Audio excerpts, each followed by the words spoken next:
Hello everybody, welcome to this session. I am Dr. Rakesh Kumar. We are going to discuss agency. हमने पिछले class में भी discuss किया था कि एजेंसी कैसे क्रिएट हो सकता है. So how agency create.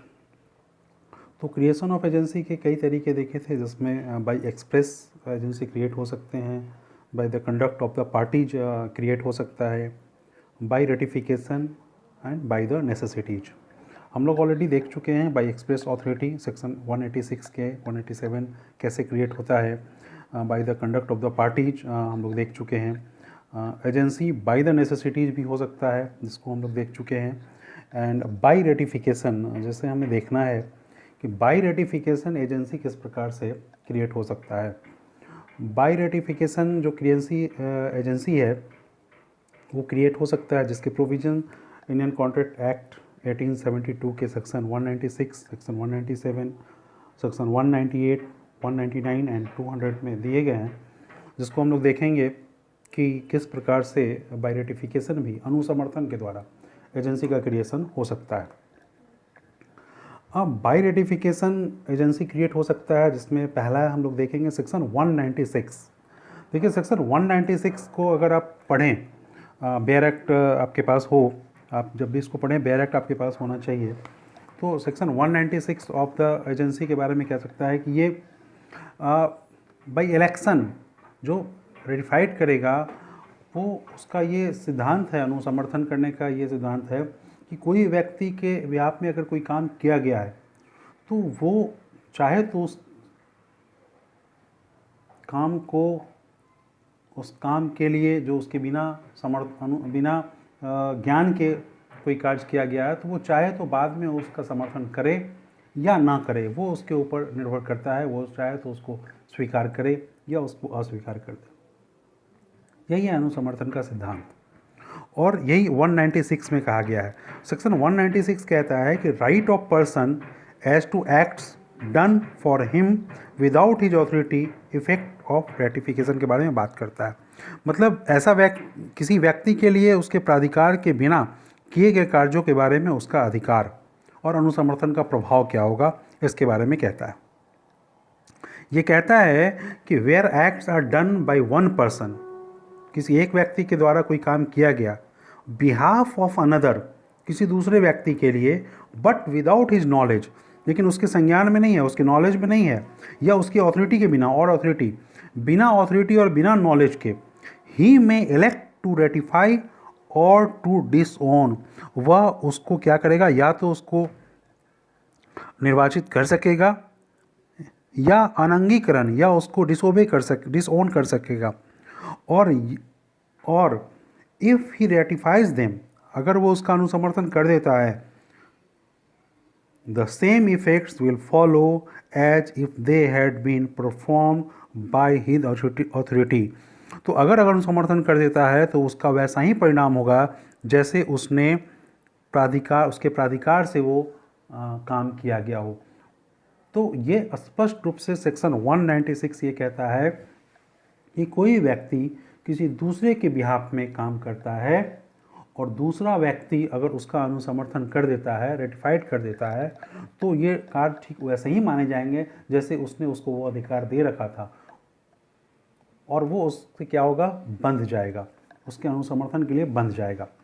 तो इसमें दो बातें हैं. एक्ट बिहाफ ऑफ अनदर, मतलब दूसरे के बिहाफ में कोई कार्य किया हुआ होना चाहिए, और उस दूसरे व्यक्ति के द्वारा उसका इलेक्शन होना चाहिए, मतलब उसका रेटिफिकेशन होना चाहिए कि भाई हाँ, इसका अनुसमर्थन मैंने किया.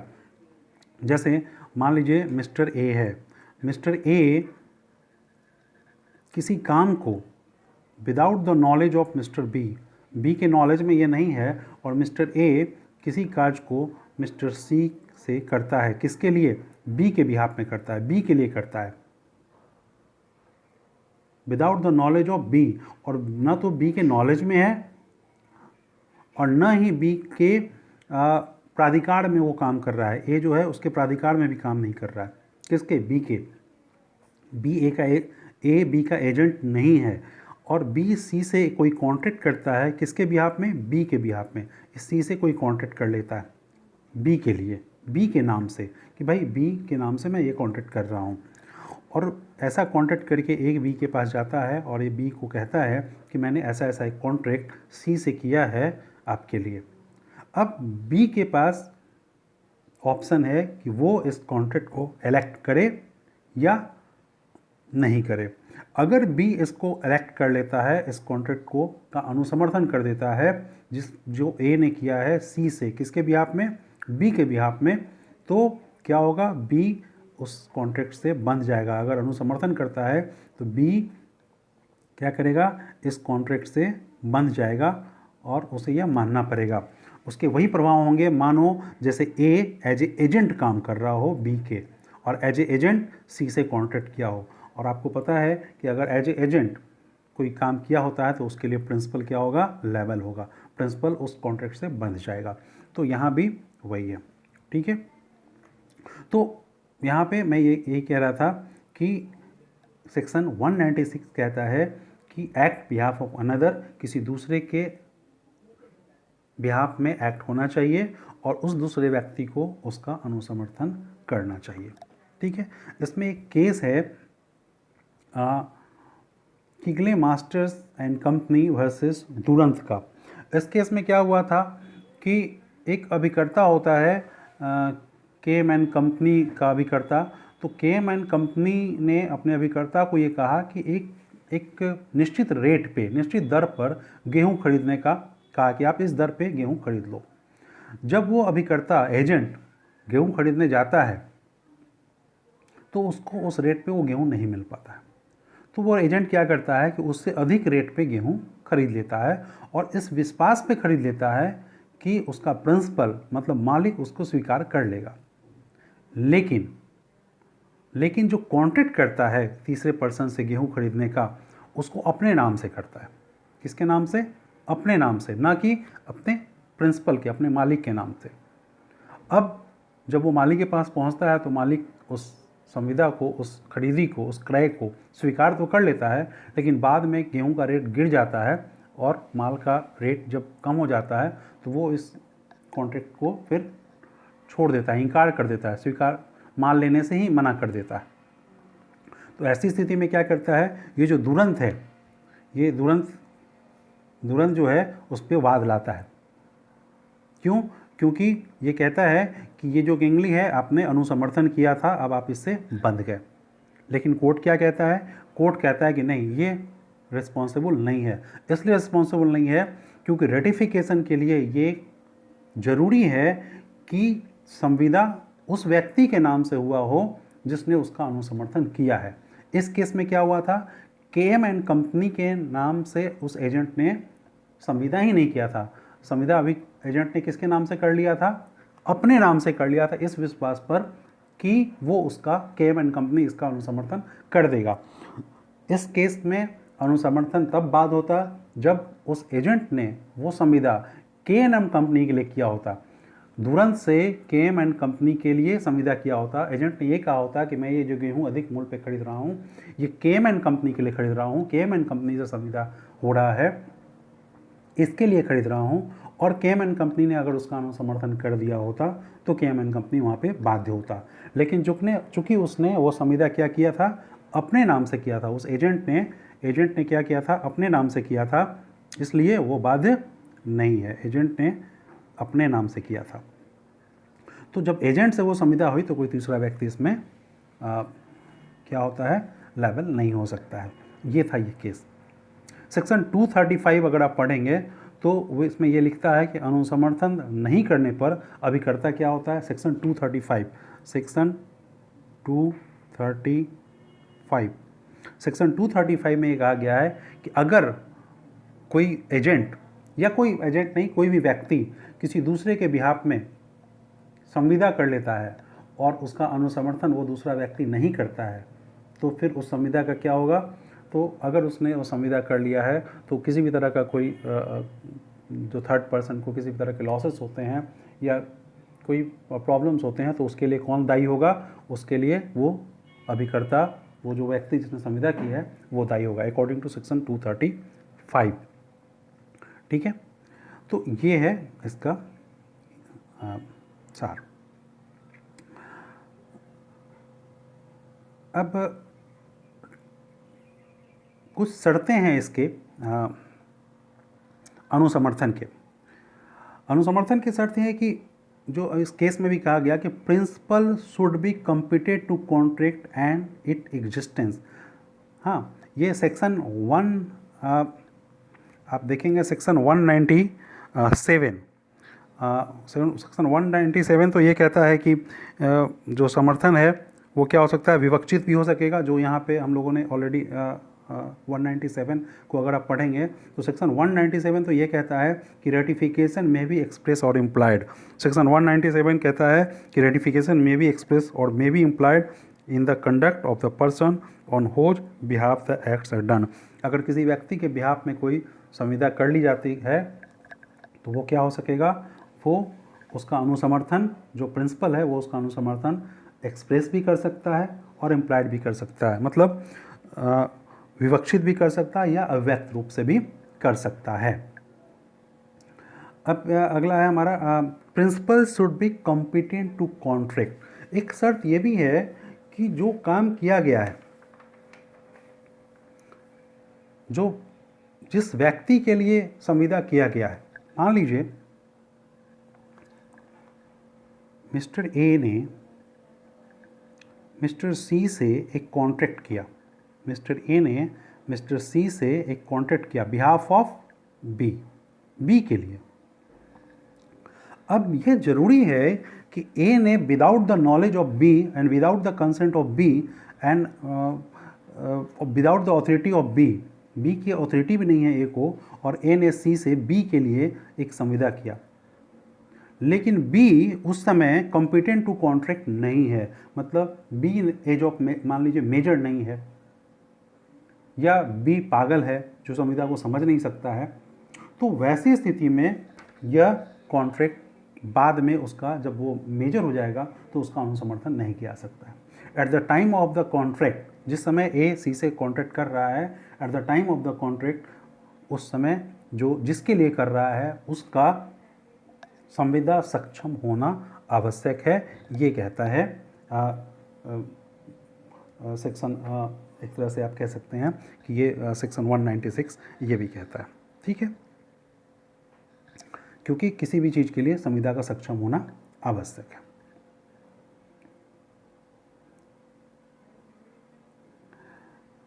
इसमें एक केस है केलर वर्सेस बैक्स्टर का। केलर वर्सेस बैक्स्टर का जो केस है उसमें क्या है, तो इसमें ये केस है सॉरी इसको आप पढ़िएगा केलर को केलनेर KELNER केलनेर वर्सेस बैक्स्टर 1866 का केस है। तो इस केस में क्या हुआ था कि एक कंपनी है जो अभी फॉर्म ही नहीं हुई थी और उसके प्रमोटर्स ने एक कॉन्ट्रैक्ट किया बिहाफ ऑफ द कंपनी। जब कंपनी फॉर्म हुई तो उसने उसका रेटिफिकेशन कर दिया। बाद में कंपनी लिक्विडेशन में चली गई। बाद में उसने वाद लाया उस परफॉर्मेंस ऑफ द कॉन्ट्रैक्ट के लिए, तो उसने कहा कि नहीं, चूंकि कंपनी उस समय अस्तित्व में ही नहीं थी, तो वैसी संविदा प्रमोटर ने जो ऐसा संविदा किया बिहाफ ऑफ द कंपनी वो किया ही नहीं जा सकता। जो व्यक्ति अस्तित्व में ही नहीं है वो संविदा कैसे कर सकता है या उसके लिए संविदा कैसे किया जा सकता है। इसलिए इस केस में ये कहा गया कि ये कॉन्ट्रैक्ट क्या है, ये इसका अनुसमर्थन जो है वो वॉइड है, वो अनुसमर्थन नहीं हो सकता, ये नल है और इसका रेटिफिकेशन नहीं किया सकता है। कंपनी के फॉर्म होने के पहले कंपनी अपने नाम से संविदा नहीं कर सकती है। कंपनी बाद में कंपनी के नाम से अगर कोई संविदा की गई है तो कंपनी बाद में उसका रेटिफिकेशन कैसे कर सकती है, अगर बिना किसी ऑथोरिटी के किया गया। अगर ऑथोरिटी के किया गया है या कह करके किया गया है, बोर्ड ऑफ डायरेक्टर्स उसके बाद कर सकते हैं, बट कंपनी नहीं कर सकती। ये इस मामले में कहा गया। तो ये था ये। Ratification should be the knowledge of the fact. एक शर्त ये है, तथ्यों का ज्ञान होना चाहिए। सेक्शन 198 कहता है कि जो रेटिफाइड कर रहा है, जो अनुसमर्थन कर रहा है बाद में जो संविदा उसके बिहाफ में की गई है विदाउट हिज ऑथोरिटी, उसको उसका नॉलेज होना चाहिए। Section 198, no valid ratification can be made by a person whose knowledge of the facts of the case is materially defective. कोई भी विधिमान अनुसमर्थन ऐसे व्यक्ति द्वारा नहीं किया सकता जिसका मामले के तथ्यों का ज्ञान पूरी तरह से त्रुटि युक्त हो।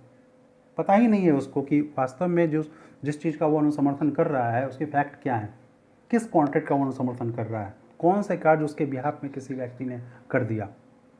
तो ये नॉलेज उसका होना आवश्यक है। ठीक है, विधिमान अनुसमर्थन के लिए। अगले शर्त है इसका, according to section 199, should be whole transaction. जो समर्थन है, जो अनुसमर्थन है, रेटिफिकेशन है, वो होल ट्रांजेक्शन का होना चाहिए। ऐसा नहीं है कि आप जो आपके बिहाफ में कोई कार्य करके, कोई कॉन्ट्रैक्ट करके कोई व्यक्ति आया है और आपके पास रेटिफिकेशन के लिए आया है और आप उसके आधी बात को तो मान लेते हैं और आधी बात को नहीं मानते हैं, तो ऐसा नहीं होगा। आपको पूरा का पूरा अनुसमर्थन करना होगा। ऐसा नहीं होगा कि लाभदायक बातों को आप ले लें और जो आपकी हानिकारक बात हैं, जिस भाग से आपको हानि पहुंच रही है, उसको आप छोड़ दें। ओवरऑल अनुसमर्थन आपको करना होगा। मान लीजिए मिस्टर ए ने मिस्टर सी के साथ कोई कॉन्ट्रैक्ट किया, किसके लिए? बी के लिए, without the knowledge of B and without the authority of B. B की ऑथोरिटी नहीं है ए को, लेकिन ए ने क्या किया? ए ने एक कॉन्ट्रैक्ट किया सी से, और सी से कॉन्ट्रैक्ट करने के बाद सी को ये कहा कि मैं बी के लिए कॉन्ट्रैक्ट कर रहा हूँ, बी आपको अपना घर ऐसा ऐसा बेचेगा। मान लो ये कॉन्ट्रैक्ट कर लिया, बी आप अपना घर आपको 5 लाख रुपए में बेचना चाहता है। अब ए बी के पास जाता है और बोलता है मैंने आपके बिहाफ में ऐसा ऐसा एक संविदा सी से कर लिया है। बी उसको चाहे तो माने या नहीं माने, बी उसको अगर रेटिफाइड कर देता है तो बी बंध जाता है और बी इस सारी बातों को मानना पड़ेगा। बी कि भाई बी ऐसा नहीं कर सकता कि बी सिर्फ ये माने कि नहीं नहीं घर तो मैं बेचना चाहता हूँ, इसकी संविदा हो गई, लेकिन 5 लाख रुपए में नहीं 10 लाख रुपए में। ठीक है, या ऐसा कुछ होता है कि ए ये कहता है कि ए ये कॉन्ट्रैक्ट करता है सी के साथ कि बी अपना घर 5 लाख रुपए में आपको बेचना चाहता है, बेचेगा, ये प्रस्ताव है। और अगर आप अपना घर या अपनी गाड़ी भी दे दें तो वो घर का 3 लाख रुपया ही लेगा। अगर सी के पास जो गाड़ी है बड़ी सी, वो गाड़ी अगर आप इसको दे दें तो वो 3 लाख रुपया ही लेगा। अब ए इस टर्म एंड कंडीशन के साथ एक कॉन्ट्रैक्ट बनाता है सी के साथ बी के लिए, और ए बी के पास जाता है और बी को ये कहता है कि मैंने ऐसा ऐसा संविदा किया है कि सी को आप अपना घर 5 लाख रुपए में बेच दें, अपना घर 5 लाख में बेच दें। और अगर सी आपको अपनी गाड़ी दे देता है तो वो आपको कैश 3 लाख रुपया ही देगा। अब बी उसमें से ये नहीं चुन सकता है कि नहीं नहीं ये पार्ट मैं नहीं लूँगा, मैं सिर्फ 5 लाख वाला लूँगा, कि मैं कॉन्ट्रैक्ट करता हूँ कि 5 लाख रुपए कैश में मैं उसे अपना घर बेच दूँगा। तो बी सिर्फ इस पार्ट को, कॉन्ट्रैक्ट के इस पार्ट का अनुसमर्थन नहीं कर सकता, बल्कि उस पूरे, या तो उसको पूरे का पूरा अनुसमर्थन करना होगा या फिर उसको छोड़ देना होगा। तो ये है इसमें। ठीक है, तो should be whole transaction. Section 199 अगर आप पढ़ें तो सेक्शन 199 क्या कहता है कि जो व्यक्ति अपनी ओर से किए गए किसी अपराधिकृत कार्य का अनुसमर्थन करता है वह उस संपूर्ण व्यवहार का अनुसमर्थन करता है जिसका ऐसा कार्य भाग हो। ठीक, अगला है रेटिफिकेशन के साथ एक शर्त है। शर्त यह है, can not be ratified which damage और terminate any right of third person. देखिए सेक्शन 200 क्या कहता है, इसको पढ़ना होगा। एक व्यक्ति द्वारा किसी दूसरे व्यक्ति की ओर से ऐसे दूसरे व्यक्ति के प्राधिकार के बिना किया गया कोई ऐसा कार्य जो यदि प्राधिकार से किया जाता तो किसी पर व्यक्ति को नुकसानी के अधीन करने या किसी पर व्यक्ति के किसी अधिकार या हित का पर्यवसान करने का प्रभाव रखता, अनुसमर्थन के द्वारा ऐसा प्रभाव रखने वाला नहीं बनाया जा सकता। कोई ऐसा कार्य नहीं किया जा सकता है जो तीसरे व्यक्ति को नुकसानी में पहुंचाने वाला हो, बिना किसी प्राधिकार के। आपके पास ऑथोरिटी नहीं है, मिस्टर ए के पास ऑथोरिटी नहीं है मिस्टर सी से, कि मिस्टर सी को ये कह दे कि आप, एक इसका दृष्टांत है, इलस्ट्रेशन है कि A holds a lease from B, A holds a lease from B terminable on 3 months notice. 3 महीने के नोटिस पे क्या होगा, वो लीज टर्मिनेट हो जाएगा। सी एन अनऑथराइज्ड पर्सन, सी क्या है, एक अनऑथराइज्ड पर्सन है, इसको इसी की भाषा में समझते हैं। सी एक अनऑथराइज्ड पर्सन है। Give notice of termination to A, A को क्या करता है, एक नोटिस देता है कि भाई आपका टर्मिनेशन का नोटिस ये पकड़ो। ये टर्मिनेटेड का नोटिस हम दे रहे हैं किसके बिहाफ में, बिहाफ ऑफ द बी दे रहे हैं, बिहाफ ऑफ द बी। टर्मिनेटेंस का नोटिस, ये नोटिस थमा दिया इसको, किसको, ए को, कि ए ने क्या किया है, ए ने बी से लीज पे ज़मीन लिया है, लीज पे ज़मीन लिया है मान लीजिए, और इस शर्त के साथ वो ज़मीन लिया है कि बी 3 महीने का नोटिस दे करके वो लीज ख़त्म कर सकता है। अब बी ने ए सी को ऑथराइज नहीं किया, प्राधिकार नहीं दिया है, लेकिन सी क्या करता है, ए के पास चला जाता है और ए को बोलता है कि बिहाफ ऑफ द बी मैं ये लो नोटिस, क्या का, आपके लीज के टर्मिनेशन का, 3 महीने में आपका लीज टर्मिनेट हो जाएगा। और बाद में बी के पास जाता है और बी को बोलता है मैंने ऐसा ऐसा नोटिस थमा दिया है उसको, ए को, बिहाफ ऑफ द यू, अब आप इसको रेटिफाइड कर दो। बी क्या करता है, बोलता है ओके बहुत अच्छा किया, रेटिफाइड कर देते हैं।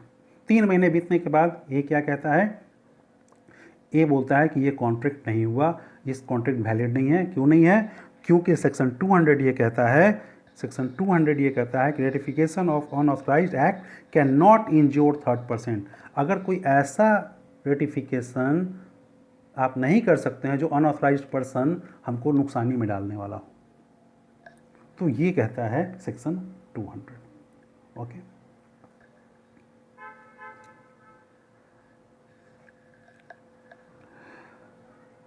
Should be in reasonable time, एक और है रेटिफिकेशन, एक रीजनेबल टाइम बॉन्ड के अंदर किया जाना चाहिए।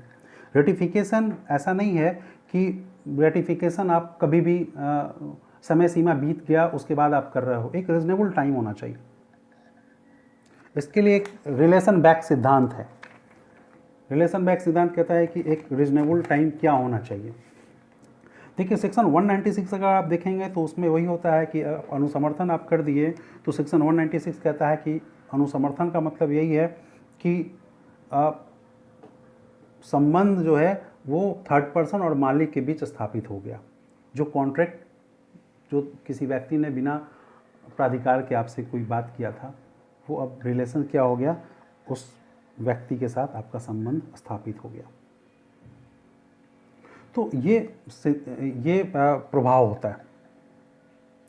तो रीजनेबल टाइम होना चाहिए इसका एक अनुसमर्थन करने का, और अनुसमर्थन की तिथि वही मानी जाती है जिस डेट को, मतलब संविदा की तिथि वही मानी जाती है जिस तारीख को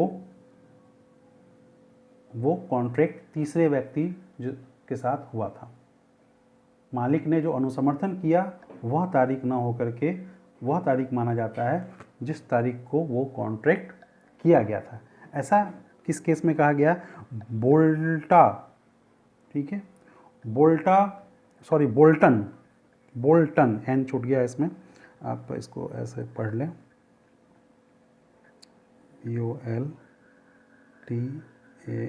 BOLTAN, Bolton partners versus Lambert, Bolton partners versus Lambert.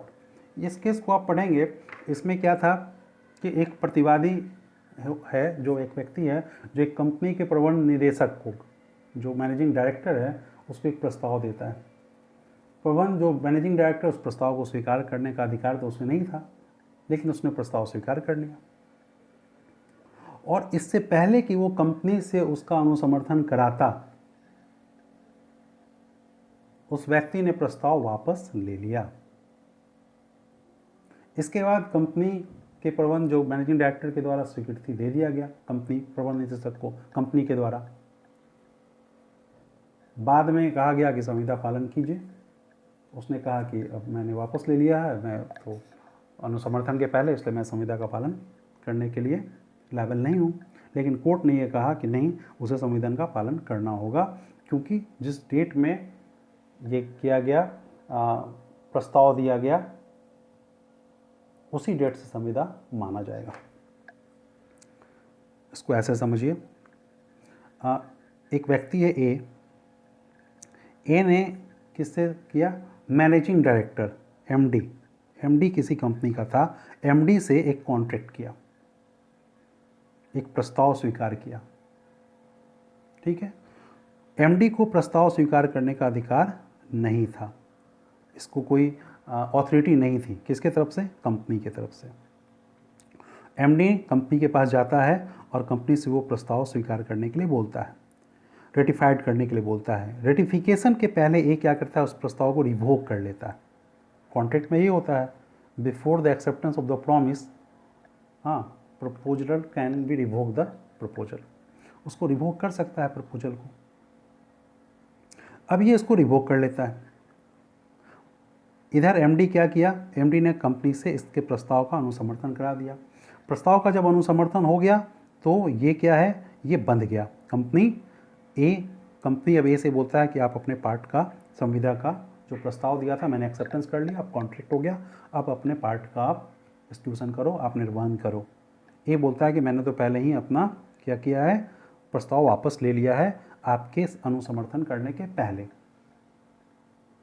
तो कंपनी क्या कि नहीं, मैंने रीजनेबल टाइम के अंतर्गत मैंने अनुसमर्थन कर दिया, इसलिए आप नहीं ले सकते हैं वापस। अब इस केस में क्या हुआ, कोर्ट ने कहा कि नहीं, ये कॉन्ट्रैक्ट हो गया और इसका पालन करना होगा। हालांकि इसकी बहुत आलोचना हुई। इसमें कहा गया कि जब प्रस्ताव, कॉन्ट्रैक्ट जब तक बना ही नहीं, उसके पहले प्रस्ताव बिल्कुल वापस लिया जा सकता है, लेकिन इस केस में यह नहीं माना गया और चलन में भी नहीं है।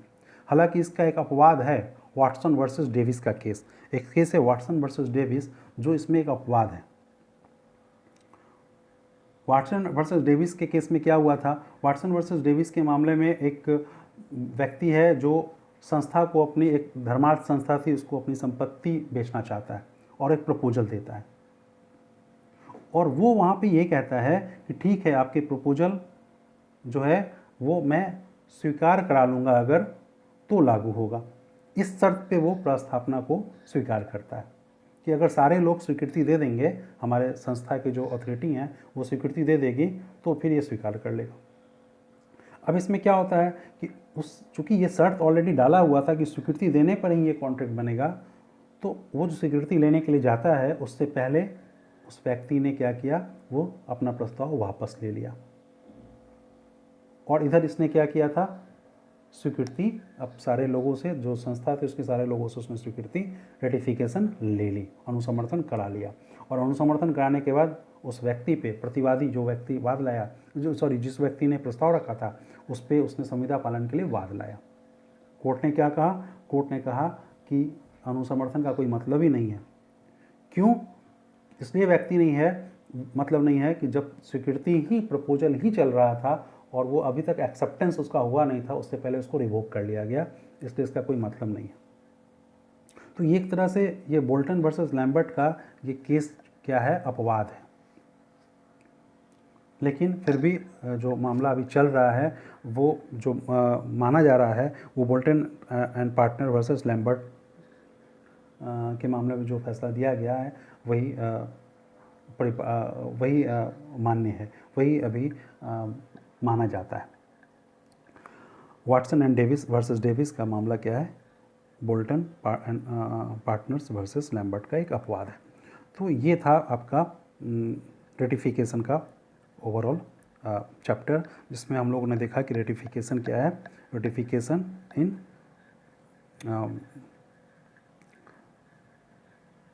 बाय एक्सप्रेस हो सकता है, by conduct of the party हो सकता है, on by agency of creation by express हो सकता है, by the conduct of the parties, by ratification and by the necessities हो सकता है। आज हम लोगों ने बाय रेटिफिकेशन किस तरीके से हो सकता है, तो इसको आपने देखा कि बाय रेटिफिकेशन सेक्शन 196 से सेक्शन 200 तक आप देखेंगे तो बाय रेटिफिकेशन को बताया कि वो किस प्रकार से किया जा सकता है, क्या प्रभाव हो सकते हैं, किस परिस्थिति में किया जा सकता है, किस परिस्थिति में नहीं किया जा सकता है। ठीक है, तो आज के लिए इतना ही। बहुत बहुत धन्यवाद।